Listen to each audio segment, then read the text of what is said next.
আসসালামু আলাইকুম রহমতুল্লাহ। কেমন আছেন সবাই? আশা করি আল্লাহর রহমতে সবাই ভালো আছেন। আলহামদুলিল্লাহ, আমিও ভালো আছি। আমার এই চ্যানেলে যারা নতুন এসেছেন তাদেরকে স্বাগতম, এবং যারা আগে থেকেই আছেন তাদেরকে অনেক অনেক ভালোবাসা।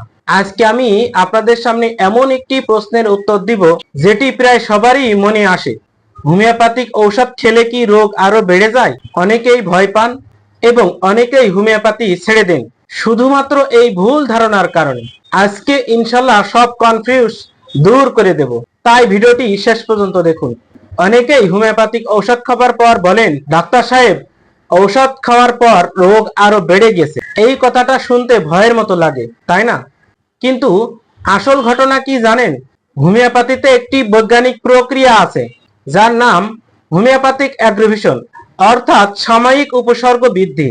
এটা তাহলে একটি পজিটিভ সাইন, মানে ঔষধে কাজ করছে, শরীর ভেতর থেকে রোগকে বাইরে বের করে দেওয়ার কাজ করছে। এটাকে কিন্তু রোগ বাড়া বলে না, এটাকে বলে হিলিং প্রসেস শুরু হওয়া। একটা সহজ উদাহরণ দিই। ধরুন আপনার ঘরে অনেক দিন জমানো ময়লা রয়েছে। যখন আপনি ঘর পরিষ্কার করতে শুরু করেন, প্রথমে ধুলাবালি উড়ে ঘর আরো এলোমেলো দেখায়, কিন্তু কিছুক্ষণ পরেই ঘর ঝকঝকে পরিষ্কার হয়ে যায়। হোমিওপ্যাথি ঠিক এভাবেই কাজ করে। শরীরের ভেতরে যে পুরানো রোগ জমে আছে, ঔষধ সেটাকে নাড়া দেয়, বের করে দেয়, বাইরে বের করার চেষ্টা করে। এই সময়টাতে হয়তো সামান্য অস্বস্তি হতে পারে, কিন্তু এটা 1 থেকে 3 দিনের মধ্যেই কমে যায় এবং এরপর রোগী আরো অনেক ভালো অনুভব করে। তাই ঔষধ খাবার পর সামান্য কিছু পরিবর্তন হলেও ভয় পাবেন না।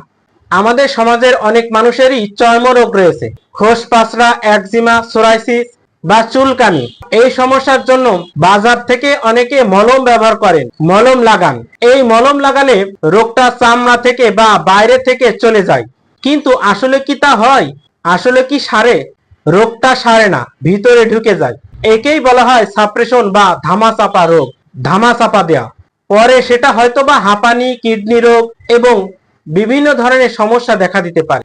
এখন হোমিওপ্যাথিক ঔষধ সেই ধামাচাপা রোগীকে দেয়া হলো। হোমিওপ্যাথিক ঔষধ সেই পুরনো চাপা দেওয়া রোগকে বাইরে টেনে আনে, ফলে হয়তো আবার চামড়ার র্যাশ, চুলকানি দেখা দিতে পারে বা পুরনো কোনো সমস্যা দেখা দিতে পারে।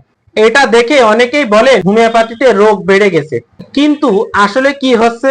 শরীর পরিষ্কার হচ্ছে, শরীরের ভিতরে লুকানো রোগ বাইরে বের হয়ে আসছে। এটা কিন্তু রোগ বাড়া নয়, রোগ সারার প্রক্রিয়া। তবে হ্যাঁ, সব পরিবর্তনে কিন্তু ভালো নয়। কিছু বিষয় আবার সতর্ক থাকতে হবে, যেমন 3 দিনের বেশি সময় ধরে অস্বস্তি থাকা, হঠাৎ অনেক বেশি দুর্বল লাগা, শ্বাসকষ্ট বা বুকে ব্যথা হওয়া। শিশু ও বয়স্ক রোগীদের ক্ষেত্রে যে কোনো পরিবর্তন হলে অবশ্যই ডাক্তারের সাথে যোগাযোগ করতে ভুলবেন না। আর সবচেয়ে গুরুত্বপূর্ণ কথা হলো, যোগ্য ও অভিজ্ঞ হোমিওপ্যাথি ডাক্তারের পরামর্শ ছাড়া নিজে নিজে ঔষধ খাবেন না। সঠিক ঔষধ, সঠিক নির্বাচন, সঠিক পোটেন্সি ও ডোজ, এই 3টি বিষয় ঠিক থাকলে সমস্যা হবার কথা নয়। তাহলে বোঝা গেল হোমিওপ্যাথিক ঔষধ খেলে রোগ বাড়ে না, সামান্য উপসর্গ বৃদ্ধি পেতে পারে। হোমিওপ্যাথি একটি সম্পূর্ণ প্রাকৃতিক চিকিৎসা পদ্ধতি। সঠিকভাবে এই পদ্ধতিতে চিকিৎসা নিলে এটি শরীরের কোনো ক্ষতি করে না, বরং শরীরের রোগ প্রতিরোধ ক্ষমতা শক্তিশালী করে তোলে। আজকের ভিডিওটি যদি আপনার উপকারে এসে থাকে তাহলে অবশ্যই একটি লাইক দিন।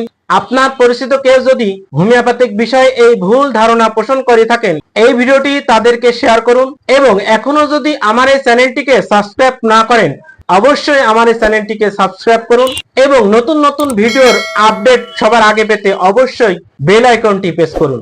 পরবর্তী ভিডিও দেখার আমন্ত্রণ জানিয়ে আজকের মতো এখানে শেষ করছি। হোমিওপ্যাথিক চিকিৎসা নিন, সুস্থ থাকুন।